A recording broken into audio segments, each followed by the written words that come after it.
आगे बढ़ते हैं। तो अब इस तरह से मतलब अब उसके भाई बहन, उसके मदर फादर सब उसके साथ साथ उड़ रहे थे। Then he completely forgot that he had not always been able to fly and commanded himself to die and soar and curve shrieking shrilly. अब वो बिल्कुल ये बात भूल चुका था कि वो कभी उड़ने की कोशिश नहीं करता था या उसे उड़ने से बहुत डर लगता था। अब वो अपने आप को क्या कर रहा था, उड़ने में मशगूल हो गया था। सोर एंड कर्व, अब कभी वो गोल गोल घूमता, कभी वो श्रिंकिंग करता यानी फड़फड़ाता और बड़े आसानी से उड़ते जा रहा था। He was near the sea now, अब वो समुद्र के बिल्कुल नज़दीक था। फ्लाइंग स्ट्रेट ओवर इट, बड़े आसानी से सीधे सीधे समुद्र के ऊपर से उड़ता गया। Facing straight out over the ocean, अब वहाँ से समुद्र से उड़ते हुए अब वो ओशन की तरफ पहुँच गया। यानी पहले नदी की तरफ से उड़ते हुए अब ओशन तक, समुद्र तक, महासागर तक वो पहुँच गया। He saw a vast green sea beneath him, अब उसने अपने नीचे देखा तो बहुत बड़ी सी नदी थी या बहुत बड़ा सा समुद्र था और वो बहुत बड़े समुद्र के ऊपर से उड़ते जा रहा था। With little riches moving over it and he turned his beak sideways and called musically. अब इस तरह से थोड़ा सा घूमते घुमाते उसने देखा, अपनी चोंच को इधर उधर घुमाता है और बहुत खुशी में अब कॉड कर रहा है। कॉड यानी आवाज़ कर रहा है खुशी में झूम झूम के। His parents and his brother and sister had landed on this green flooring ahead of him, अब उसके पेरेंट्स और उसके भाई बहन सब उसके साथ ही वहाँ पे हैड लैंडेड यानी कि जो प्लेटू पे वो लोग रुके थे अब वो लोग वहाँ पे सब उतरे।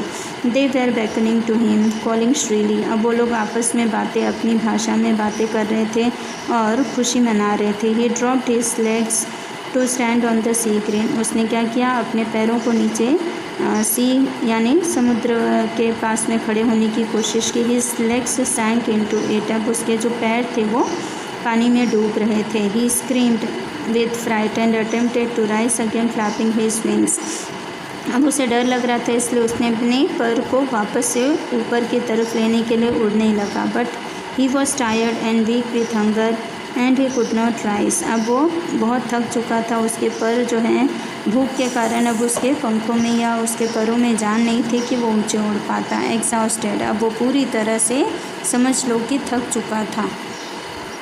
Exhausted by the strange exercise, अब ये उसके लिए एकदम अनोखा सा एक्सरसाइज था क्योंकि उसने आज से पहले कभी ये किया नहीं था। तो इस बार उसने इतनी ऊंची उड़ान भरी तो वो बहुत बुरी तरह से थक गया था।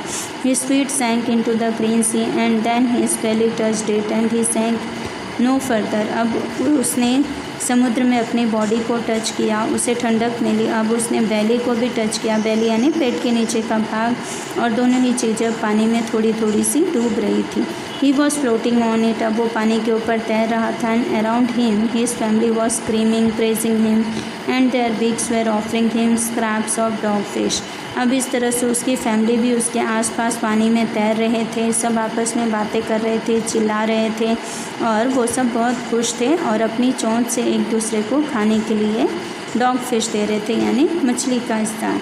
He had made his first flight, इस तरह से उसने अपनी पहली उड़ान कंप्लीट कर ली। यानी यहाँ पर बताया गया है कि एक डरपोक जो पक्षी होता है उसने किस तरह से अपनी उड़ान भरी। तो होप आप लोगों को स्टोरी अच्छी लगी होगी। Thank you students.